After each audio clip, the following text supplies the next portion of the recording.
Welcome to the forecast. To my right, we have AP18. Alex, how you doing? Hello, everybody. And to my left, GW himself, Gary, how you doing? Doing good, and Gary with one arm. This is the Wednesday Comics Forecast. My name is Marvin. We're here to tell you the comic books coming out for September 5th, 2018. That is 9/5/2018. Some comic books coming out this week after a shorter week last week. We have a regular week coming up here, and starting first, Image Comics, Black Science, number 38. This is Rick Remender, Mateo Scalera, end of a story arc later than you think. Conclusion, Grant and Sarah McKay stand at the center of the onion, finding not heaven or hell, damnation or redemption, but a truth far grander and stranger than ever the Dimensionauts could ever have imagined. Alex, what do you think? I think, wasn't this supposed to be wrapping up? But I guess maybe, I don't know where we're at now. What do you think? I don't know. I want to finish this book so badly. Not that it's gotten bad, but it's really kind of lost its flair and its attractiveness that it had when I first got this book. I thought it was going to be about all these sweet stories about them time traveling, them jumping from place to place. And I get that it has to have an overlying story, but the overlying story is a lot less interesting than all the side missions and all the side things that were going on. I'm ready for this book to be wrapped up, and I think Rick needs to wrap it up. I'd rather see him focus on other books than to keep dragging this one out. Black Science. Next up, Bully Wars number 1. This is Scotty Young and Aaron Conley. The I Hate Fairyland Deadpool writer, Scotty Young, and artist, Aaron Conley, of Sabretooth Swordsman, Rock Raccoon and Groot fame, team up for a hilarious all ages, all new ongoing series. Sorry. Alex, I know you're a fan of the Scotty. Looks like this is an artist that is kind of like his style. Is this something you want to check out, or is this is it too much? You know what? It is too much, but I like Scotty, and I like this sillier kind of art style. I think that this book is going to be up my alley. It looks like it's going to be hilarious, at least judging by the variant covers and just. I know how Scotty writes, so I'm going to have to get this issue, at least issue 1 and probably issue 2 just to see if I like it. That was kind of my thought process, too, is I want to check it out, because at first I read the preview and I was like, no, this isn't for me, but then the more I thought about it, I was like, hey, give Scotty a chance. Like, I think he's doing great work with Deadpool, so Bully Wars, it's going to be a new ongoing, so if it's anything like I Hate Fairyland, it's going to be really great. I think the thing is, like, I Hate Fairyland. It came out 5 issues at a time, takes like a 2 to 3 month break, then it comes back. So you get those nice hiatuses that you're used to from Image, so you're not always getting overdone with it.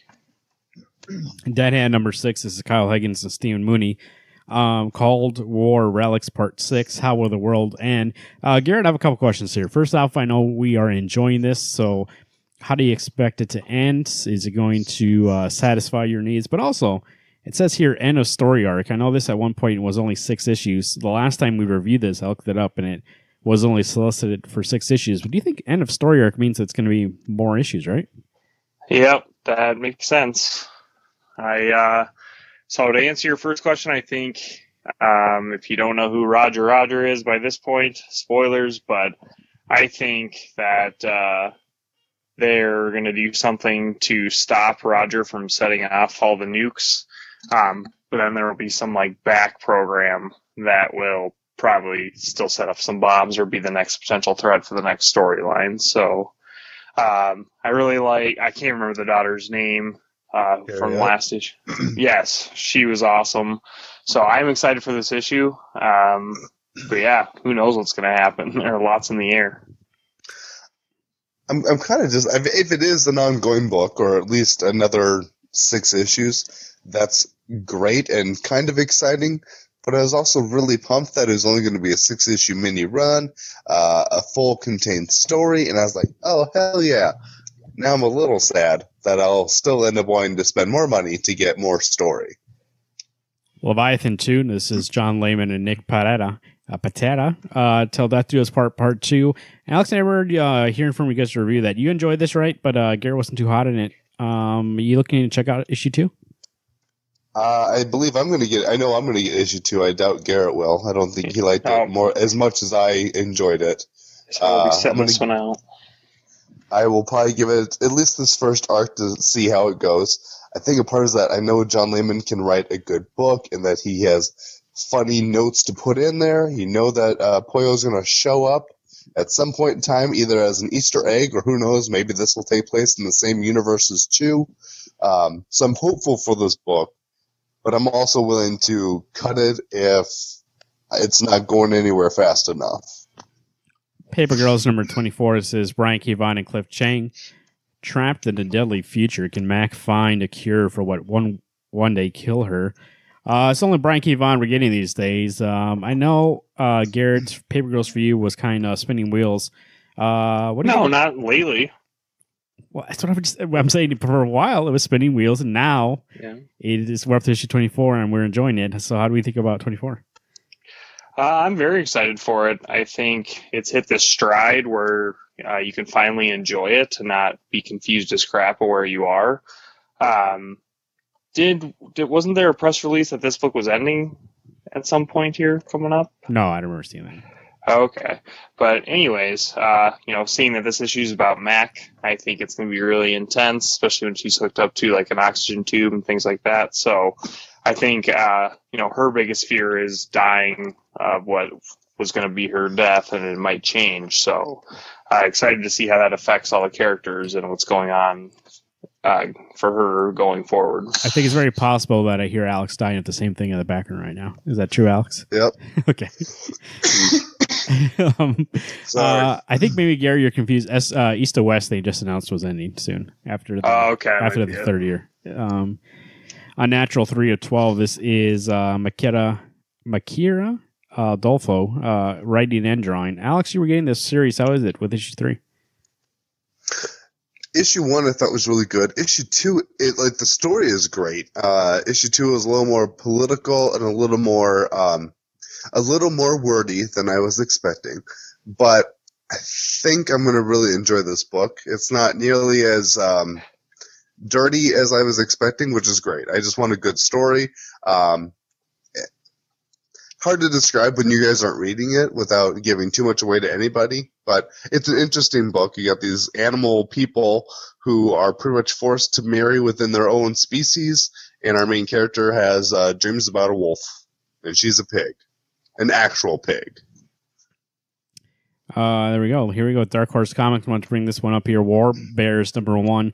This is Margaret Atwood and Ken Stacy. Margaret Atwood of the Booker Prize winning award of The Handmaid's Tale, author of The Handmaid's Tale, trying out a comic book here. It kind of looks like it's a fictional but non-fictional kind of book also. So if you want to try that out, here you go. If you love the history of comics, looks like it's going back and telling a story about the golden age of comics. IDW Publishing. This is TMNT Urban Legends number 5 of how many? We don't know. Gary Coulson, Frank. I believe it's Fosco. 23. Oh. I think the original run was 23 issues, plus the last 3 that are going to be finished up and written, so 26-issue long run. Alex, what do you think, TMNT? The different kind. I see one of the turtles has a Casey Jones mask on. One of them is a robot. What's going on with this book? So Donatello got thrown out of a helicopter and is paralyzed. And in the last issue, we found out that the cyborg that he was fighting died and connected to his body. So now Donatello is a robot or a cyborg. Leo can go into the astral plane. Mikey's not, he's still a jokester, but he's actually pretty serious half the time. And Raph's face got half burned off. That's why he's wearing Casey's mask. So it's kind of grody. It's good. I mean, it's kind of hard. It's kind of hard to read a book. It'd be like Garrett reading The Death of Superman, like for the first time. I've never seen the Turtles go through this much pain and suffering other than in issue 44 where Donatello gets the shell cracked. This is hard to read from time to time. So I'm all for this issue. I'm all for this book. I'm on this series until the bitter end. But this is kind of that injustice for me. I don't know what to expect. I don't know who's safe, if the Turtles are eventually going to be getting killed off, or if this is like that alternate realm where it ends up being Donnie is going to kill the Shredder. DC Comics Adventures of the Super Sons number 2 of 12. This is Peter J. Tomasi, Carlo Pabera, and Art Turbert on art. Excuse me. Garrett, what do you think? The Adventures of Super Sons. I know you're on the whole thing about not getting miniseries, but this is a 12-issue maxi. Is this something you're picking up? Yeah, absolutely. I picked up issue 1, and I really loved it. The art style was great. The story was great. The villains who they're fighting in this are like an alternate young Legion of Doom, and so I'm pumped. It's a fun storyline. I think these two deserve to have fun working together before Brian Michael Bendis ruins that friendship forever. So, oops, sorry if that was brutal. But I really loved issue 1. I'm loving these covers. I'm loving the story, and I can't wait for the next 11 issues, including this one. So, Batman number 54. This is Tom King and Matt Wagner. Dick Grayson, the original Robin, gets to spend some quality time fighting crime with his mentor for the first time since Batman popped the question to Catwoman. So walk down memory lane as Bruce Wayne helps Dick get over the loss of high-flying acrobatic parents, which in turn leads to his crime-fighting career. Guest starring Matt Wagner of Mage and Trinity jumps on board for the special issue. So it sounds like this might just be a one-shot in between here, but Matt Wagner's a pretty popular artist in the comics universe. So what do you think, Alex? A little issue focused on the Batman and Robin kind of dynamic duo. Sorry. I think it's actually a really important kind of book is for Bruce and Dick to come back together, for the fact that Dick had been Batman for the last 3 issues, even though we really didn't, draw out that. And I think that's going to be the nice little wrap-up point here, is just to see these two men come together. I'm actually kind of hoping that we get a little bit of a longer arc from Tom King here soon. We've had all that build-up to the wedding, and then we have those 3 issues after, which are amazing, honestly the best arc. But I'm kind of wanting to get back into a little bit more of a long-winded tale and a little more mystery like we've had in the past. Yeah, I think, really important to have this issue, and I hope, future issues where we get more Dick Grayson involved, because he literally is, besides Superman, one of Bruce's / Batman's best friends. And I think, his perspective being, I always think of him as the Batman who smiles. He's kind of the lighthearted side of Bruce that brings out part of the best of him. And so, it's gonna be interesting. I'm excited to see Tom King writing Dick Grayson, and I know he did for Grayson the Spy book, but I mean that's a different Dick Grayson. I'm excited to see him in this, in his Nightwing persona, and being in this Batman series, how deep in it is. So this is definitely going to be probably the one I'm looking forward to the most, just because I think Tom King's a great writer. I also love Nightwing, and that art by Matt Wagner is going to be amazing. Quick question. We don't have to harp on this too long. Just got a quick question. How is Tom King writing Grayson different than writing Nightwing? It's the same guy. No, because he's being a different character in that book. He was not. He was doing things unlike Nightwing. I don't think so, dude. That was exactly how he is. But no. Border Town number 1 is Eric Esquivel and Ramon Villalobos. Don't start. This is the new ongoing. Excuse me. They're relaunching Vertigo with a bunch of books, and this is one of the first books coming out here.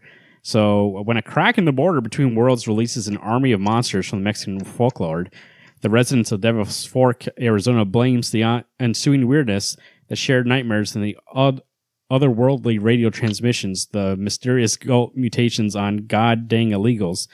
With racial tensions supernaturally charged, it's up to the new kids in town, Frank Dominguez, and a motley crew of high school misfits to discover what's really going on in this town torn between worlds. So it's going to be a border town where instead of people crossing the border from Mexico to the U.S., they're crossing the border between dimensions. And so that's one of the first books in the Vertigo relaunch. So I think I'll be checking that out. We'll see. I'm excited for Vertigo finally to be doing something instead of being this place where they had one book that was coming out, Sheriff of Babylon, and then that thing ended, and then they were like, okay, what else are we going to do? So as it is, I think Vertigo is where books go to die. and never come back. And now, I don't know. I've seen a new wave of ads for Vertigo lately. Yeah, they're relaunching it. Yeah. A new series coming out that I saw. I can't remember. They're relaunching it. I think they announced like 6 or 7 books that will come out in the next couple of weeks. So look out for those. We'll let you know. Cover number 1. This is Brian Michael Bendis and David Mack. Oh, yeah, David Mack. Years in the making for the award-winning team of Brian Michael Bendis and multimedia sensation David Mack comes a brand new graphic novel experience, and it's all kind of based on a true story, sort of. Deep in the American intelligence community, someone realizes that comic book creators who travel over the world to sell their wares might make the perfect cover for operatives in the most dangerous, topsy-turvy world of intelligence and counterintelligence. And that's when all hell breaks loose. This is the story of the time the world of comics and the world of international spyware smashed together with unexpected results. You know what? Jeez. I know I have been saying that Bendis is not for me. By the way, I still want to check out Scarlet. That came out last week, but I think I might pick this up. I'm a big spy guy. I'm watching Jack Ryan right now. It's pretty good. And Really? Oh, I've been wanting to see that. this sounds very interesting. Like the concept is interesting enough for me to try it out. So I think I might try out some Brian Michael Bendis this week. We'll see. Oh, yeah. Every time you say his name, and it's every week, he's got 28 books coming out. I'm just like, seriously, dude? Alex, this guy gets a free pass. Hero Ultimate Spider-Man is one of the best things I've ever in my life. So Yeah, I mean, the one good thing you've written. no, he's written. Doesn't mean New it- Avengers is great from him. The Avengers was great for a while from him. Doubt it. Action Comics right now. Doubt it. From him. Dude. Everything So you good. say, I'm going to say doubt it too, other than Ultimate Spider-Man. So Alias, that's one of Garrett's favorite series. So like, Yep. obviously can't be good if Garrett likes it. So nope. Dreaming number 1. This is Simon Spurr and Burlesque Evely. This is part of the new Sandman universe that's coming out. So if you're interested in that, go ahead and check that out. This is Dream's story, and we saw Dream last time in DC Metal. Is that what it's called? What's it called? Dark Knight's Metal. So if you want to read that, I mean, there you go. There's some more Dream if you're interested in that. Green Arrow number 44. This is the Benson sisters and Javier Fernandez, Alex Maleev on that cover. Really, it doesn't look like a Maleev cover at all. I know. In the back, well, Green Arrow in the background. Oh, It's yeah, not the But- foreground, I would say. Garrett, how's this series going? Well, this is only the second issue, maybe it's the third issue of the Bensons' start of their arc and whatnot, and started their run on the book. I really did enjoy the first issue. It was very enjoyable and barely touched on anything from Justice League No Justice. You know, I was worried that that would have too much influence on this book, but it had enough that it helped propel the story, but not enough that it took over the book. You know, it still had Black Canary and the family that I've loved in this Green Arrow book, so I'm excited to read it, and I'm excited that a lot of the characters in Green Arrow's wheelhouse are still around. You know, sometimes it's just him doing things, and he's still using his team, which is awesome since I stopped after Ben Percy's run. Injustice 2, number 33. This is the series where they follow all the rules. Nothing really happens. Just kidding, the opposite.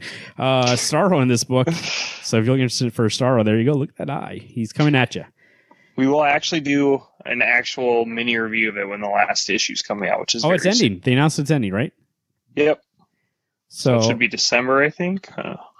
I think. if you want to, Brian Michael Bendis' Jinx World, that's Scarlet Powers and United States of Murders, Inc. If you are interested in that, Alex, I mean, or somebody else, those stories for $1, you can pick up a little book there, sampler, and I'll have a sample of all those stories. So you can see if you want to jump into that universe, but not universe, but that line of books. Justice League number 7, Scott Snyder, Mark Morales, Jim Chung. It's waltz to the source wall. Justice League action as artist Jim Chung rejoins writer Scott Snyder. Hawkgirl takes wing against Legion of Doom leader Lex Luthor. Jon Stewart faces off with an old foe, Sinestro.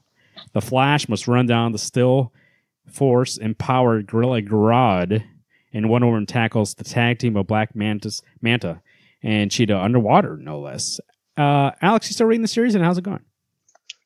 I am still reading the series. I find almost every other issue is good, so I didn't care for issue 5. 6 was okay. So 7's gonna be shit. So I don't know. I don't know how to tell you if I'm gonna like this or not. I know, Alex. for a while, Snyder's not my writer anymore. Well, I think, I'm just. But weren't you saying that you're not sure if the Justice League is for you? Because remember when Christopher Priest was writing it, you also didn't like it. Is that or is it Scott Snyder? Which one is it? Maybe it's both. But see, the thing is that when I read the Jeff Johns JL, I liked it. And I don't know if it's that Snyder's trying to build. I feel like these characters don't need to always do these big universe, galaxy saving things. That there's enough shit on Earth that they could just take care of there. That not everything has to be big and explosive show. But in the one book to do that, though, it would be Justice League. I agree. There's one place that they could do it is JL, but the first arc doesn't have to be that. First arc can be, hey, let's get this team back together. We finally brought Hawk Girl in. We've got, Martian Manhunter finally showed up randomly from the other book. It's just, I don't know. There's things that I think they could be doing a little differently, a little more of an invitation. I realize that most everybody knows these teams or these characters. But there is a lot of mythology, a little too much. That's the thing. There's all this stuff that we're trying to treat all these other books and baby steps and getting you into it. JL, and I'm all for throw people in the deep end and they'll either swim or drown. I'm treading water and then this big great white shark keeps bugging me and dragging me down. He's not biting me, but he's dragging me back down. So I don't know. I want to like this book. I like JLD. I'm going to get Odyssey when it comes out. I'm just struggling with this book, and I like these characters. I like the idea of this Legion of Doom. It's just, man, it pisses me off. Grr.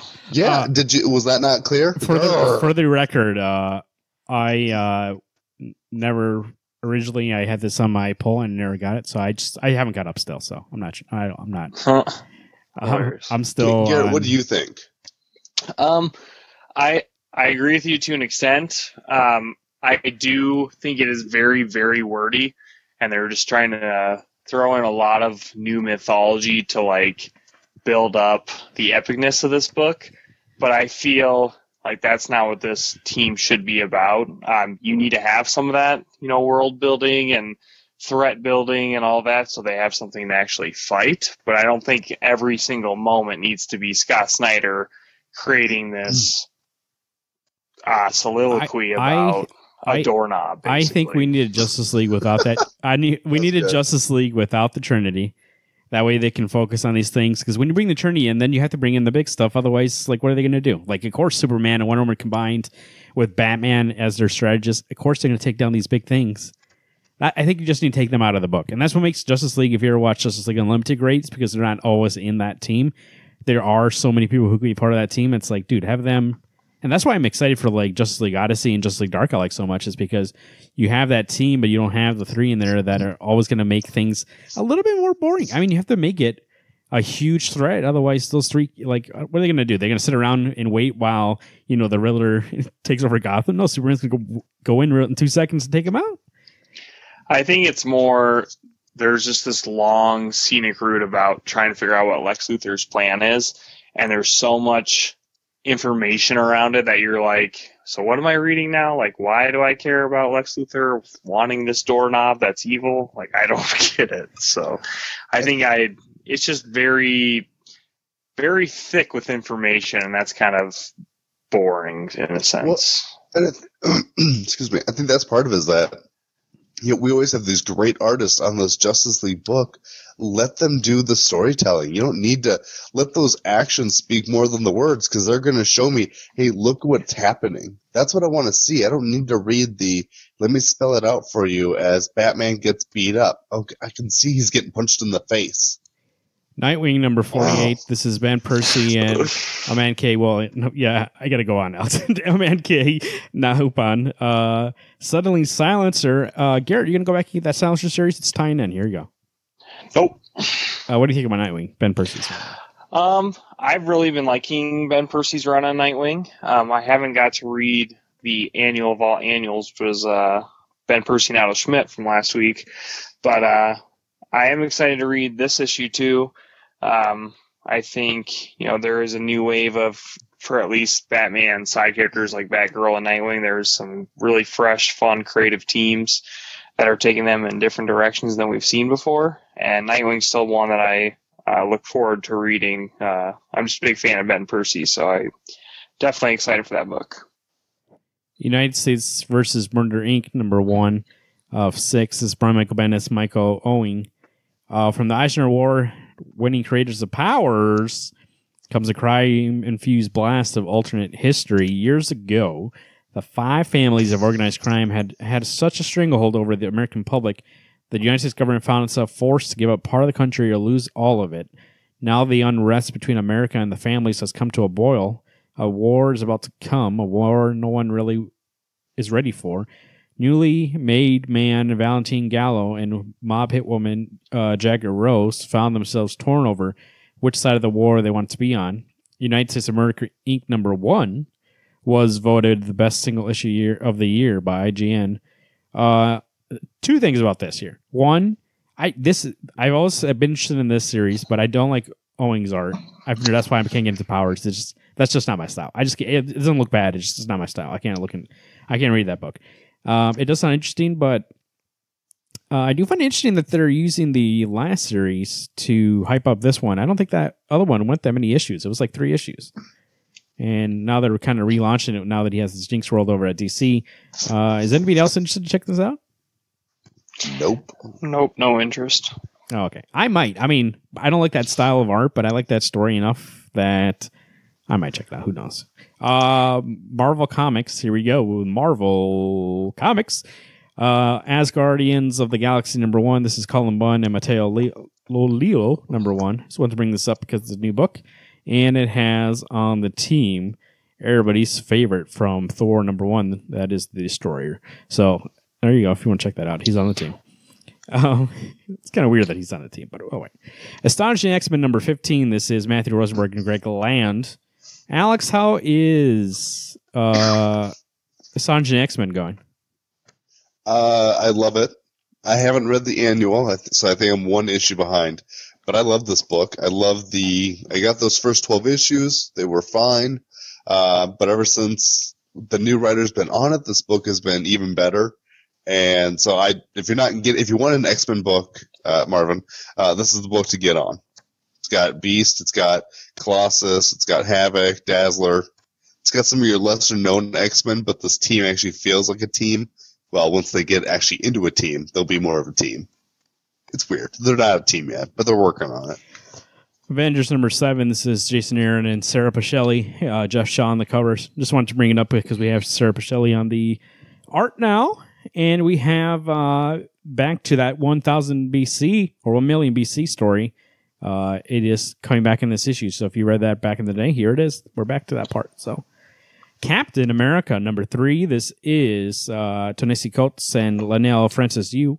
Winter in America continues. Cap and the Black Panther embark on a daring raid into the heart of the Nuke Army, while Sharon Carter takes on a secret mission into danger. I am so loving this book. That cover is amazing by Alex Ross. And I just there's no words to describe how much I'm looking forward to this issue, but Garrett, can you define the words? America. I don't know. I completely agree. The first 2 issues have been gold. This book, I know this issue will be gold as well. It's going to stay that way for quite a while. I really can't wait to read this. And, those covers are great. The story's great. And the actual plot is worth having a plot for. It's not filler or anything like that. So very much enjoying this book. I guess there's another word. I can't even think of one because there's too many amazing words to say. This is literally hashtag my Captain America. This is Steve Rogers as Steve Rogers should be. We're actually getting this captain who feels like he's not what he should be doing, and that he should be held to a higher standard. And if he's not upholding that, why should he be, praised for all these things? So this is a book that if you've missed out on Captain in the last 5-6 years, jump on this book. You've got 2 issues to catch up on, and like Garrett said, gold. Cosmic Ghost Rider #3, Donny Cates, Dylan Burnett. Cosmic Ghost Rider versus the future Guardians of the Galaxy for the fate of the universe. On the cover, we have Howard the Duck, the Juggernaut. We have Captain Marvel, Captain America combo. We have Rocket Raccoon and I think Man Thing. We get some people on here, so if you want to check that out, this series has been fun so far. Could Donny Cates, excuse me, Jesus, I blacked out there for a second. Am I Garrett? Cullen Bunn. No. I almost said Cullen Bunn. So I was like, that's not the right guy. Donny Cates has been on a roll, and this series has been great. So check it out if you want some Cosmic Ghost Rider. Deadpool number 4, Scotty Young, Scott Hepburn. Alex, you still getting the series? Oh, yeah. And how's it going? I've really enjoyed this Deadpool 3 issues so far by Scotty Young. I used to be a really huge Deadpool fan. Then everybody started to like him. More along the lines, everyone started to like Ryan Reynolds, and then the books changed, and that kind of bugged the crap out of me. I actually feel like this seems more like the Deadpool that I fell in love with.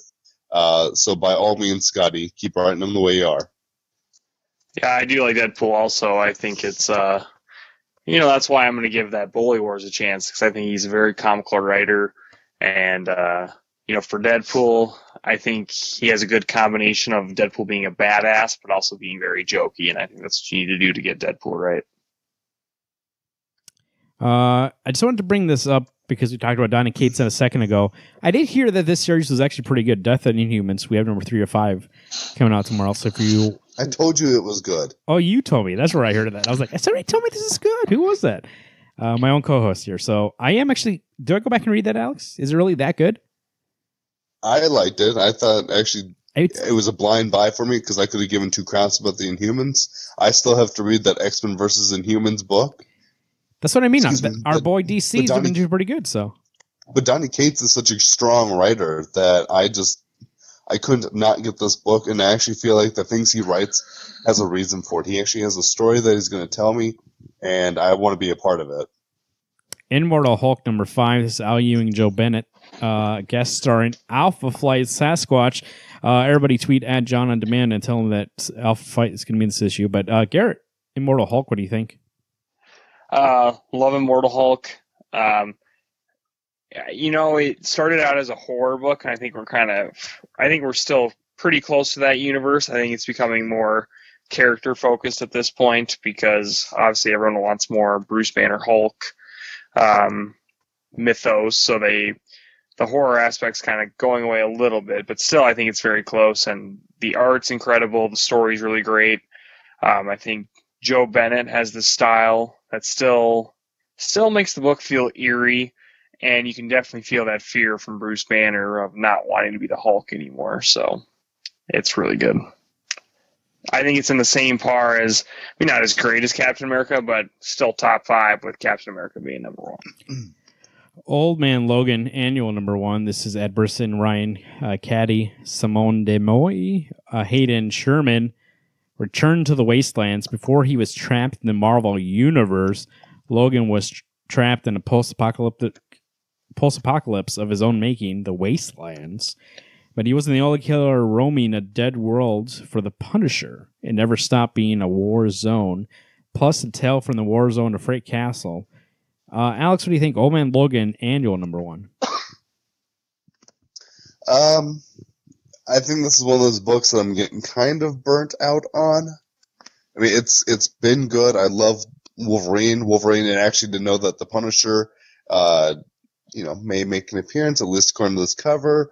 I love both those characters, but I'm getting a little tired of this Old Man Logan crap, and I'm ready for the young Wolverine to come back and to, I assume, duke it out, or if nothing else, play King of the Hill and kick this old man off, because I'm getting tired of him. I'm getting too old for this shit. There, I said it. Thanos Legacy number 1, Donny Cates, Jerry Dugan, Corey Smith. Thanos wins again. Rising star Donny Cates returns to the Mad Titan to bring the story bridging the gap between his best-selling Thanos Wins and the world-shattering Infinity Wars. How did Thanos' journey back from the future lead to the events of Infinity Wars Prime? Now it can be told. Garrett, what do you think? We were just talking about our boy DC. We are liking him, but we're going to go back to the world of Thanos. You interested to jump back in? I'm definitely getting this issue, if not only because Thanos Wins was so great, but I think it kind of stinks that it's going to tie into a story that I'm not getting. So I feel like 50% of this book will just be mush to me. But I know whatever part of the story's in Donny Cates' hands will be really good. And maybe, who knows, maybe if that's so great, maybe it'll get me to go back and pick up Infinity Wars from the beginning, as only the first couple have come out. So, but we'll have to see. I think that's my fear, is that I'm going to enjoy this. And now, Donny Cates isn't writing Infinity Wars, right? No. Gary Dugan is. Jerry Dugan. So that doesn't make me feel as bad, because I think the Donny Cates part will be strong. I think Dugan's fine, but he's not as strong of a writer as I think a lot of people think he is. That's me being kind of mean, but he's just not my style of a writer anymore. Damn, you're taking people down tonight. You are being mean. I'm just kidding. To be fair, I don't feel good. I feel like being a dick, and I'm going to share that with everybody. So here's your spoiler alert, 3/4 of the way into the show. I'm a dick. Wow. James Bond Origin #1. This isn't Marvel. This is Dynamite Entertainment. Jeff Parker, Bob Q, John Cassidy on the cover. Chapter 1, The Greatest Days. This is James Bond during World War II. So if you like James Bond, here you can read his origins. In this book, before he was the spy, he was a soldier, baby. Here we go. You know what? This does look interesting to me, but I also have... I'm not sure who Bob Q is. But Dynamite also, for some reason, has weaker art, and I will have to look at it before I decide that's the way I want to go. So, Garrett, what do you think? What are you looking forward to this week? I was thinking about it, and I'm going with Adventures of the Super Sons #2. I really loved issue 1, and that one just looked most fun to me, so I can't wait to read issue 2. Alex, what do you think? Marvin, I think I'm going to steal yours. Captain America #3. What the... Captain America #3 is the way Alex is going. So much disappointment right now that I got to go back to this list because that's what I had in my head. And I was like, dang, I'm going to look at this list. I got it down, baby. I even looked at a different book that I was actually going to say, and I was like, yeah. Do you want to go with being a dick? Captain America #3. All right, here we go, guys. Cover #1 from Brian Michael Bendis and David Mack.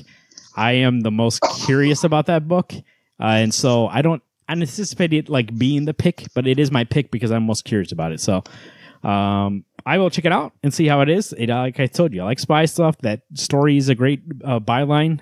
Like to pitch that to somebody, be like, hey, this is going to be a thing. Comic writers go around the world, and we're going to make one guy a spy. Like the whole thing makes me want to read it. David Mack's a great artist. It's just the BMB part I'm not sure, and we'll see how he does on his own book. I did read. I said I'm going to go back and read Scarlet. I did read like the first fourth of it. And I did enjoy the first fourth of it. But that wasn't enough for me to be like, yeah, pick up that book. But, I mean, what I read, I liked. So I think if there were any book that Bendis was doing with an artist, it would have been Scarlet, because that's Malieve, right? Yeah. I mean, that's what I mean. That one I actually probably would have tried. The first fourth of it that I read, Malieve was doing a lot of... I mean, they work well together. It wasn't a lot of dialogue. And so I did enjoy what I read, but we'll see.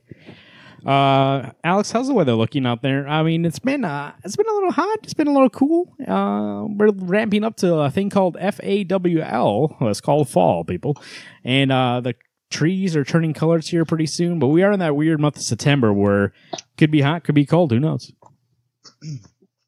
Well, that's the thing, that when you're doing the weather like I do every day, it could rain, and that's actually what I had promoted earlier this week. It's going to rain. Guess what? It looks like it's not going to rain till almost Sunday. So you may have a little bit of muggy, a little humid, because you got to build into that rain showing up. But again, when I was I'm looking at the screen right now. It's telling me it could rain tomorrow morning. So I don't know what to tell you. Bring your umbrella, but you probably should make a cup of hot cocoa because it could be cool in the morning because it's almost fall. Fall is crisp mornings, crisp evenings, hot days. You know what? It's almost the hot days of summer still. You got a couple more days of summer-esque weather. Then you're going to get into that fall. Then you're going to get into the worst summer of the world. It's called winter. That's around Christmas time, everybody. Garrett, Alex is over here. He doesn't know whether or not to go Swiss Miss or go to Rihanna. What do you think? How the road's looking tomorrow? Roads, there's a lot of great books coming out. I think you need to avoid those potholes and get to your shop as quick as you can. it's another one of those weeks where there's some heavy hitters like Thanos Legacy, Batman, Captain America, Immortal Hulk. So definitely want to make sure you get to your shop at a decent time. Now, if there is one pothole to hit, make sure Marvin hits it first. We usually don't do any plugs on the Wednesday Comics forecast, but we will today. Two things. One thing is SuperCon 2018, Return of the Con, September 28th. Wednesday Comics will be there for a live show. I know people have been asking us. I've gotten some texts. People asking us what time it is on that day. I can announce now it's going to be 8 p.m. We'll be doing a show at 8 p.m. on the Friday the 28th. It's going to be a 2-hour show, 8 to 10. So make sure you come out. It is in between two other events that are going on, but we would appreciate it if you stop by and watch the show. And we will be doing a show with a lot of guests from this show and doing a lot of games. So you like those kind of shows, and we'll talk comics in between. And make sure to show up. It's $10 for that weekend. Oh, excuse me, $10 for that day, $30 for the weekend. We recommend you get the weekend pass. So make sure that we'll be around the Wednesday. We'll be there at the Wednesday Comics booth on Saturday, and on Sunday we might be. It's Family Day. I might bring my kid around there, and we'll see what we got going on. There's some kids cosplay contest. A lot of good kids events on Sunday for you. Another thing, Wednesday Comics now has a new shirt that we can. Well, actually, you can get whatever you want, but I mean, it's a new T-shirt. So check out our Facebook and our Twitter, and to get a link to the store there. And for the next 3 days, so we're recording this on Monday night. The show will be coming out Monday night. This show right here, you're listening to it until Wednesday, when you might be listening to the show. So Monday, Tuesday, Wednesday. Yeah, the shirts are on sale, 30% off, and then after that it goes to regular price. So pick up your shirt. And we'll see you at SuperCon 2018, Return of the Con. And it's not only shirts. You can do, there's mugs, pillows, totes. I mean, you could get a pillow with Alex the Negative Man's face on it. Hey, Garrett, you should say Neil before Zod in this voice you have right now. I don't know why it's doing that. Oh, what the hell? That sucks. Now it's gone now. Now he's back Neil to normal. Before Zod. Well, guys, we appreciate you guys listening. We'll appreciate you guys showing up for the live show. For right now, actually, like I said, live only. It won't be appearing on this feed, so make sure you show up. I had a discussion with SuperCon people, and we're looking forward to it. And we want to make sure that you get in there as soon as possible. So get that weekend pass. You can buy it now at supercon.com. And meet Wednesday Comics, and we'll be doing a nice 2-hour show with you with a lot of guests and having a lot of fun. They call me the man of mics. My name is Marvin. I'm Alex. I'm Garrett. Hey, everyone. Enjoy that fall weather-esque. And keep reading those books.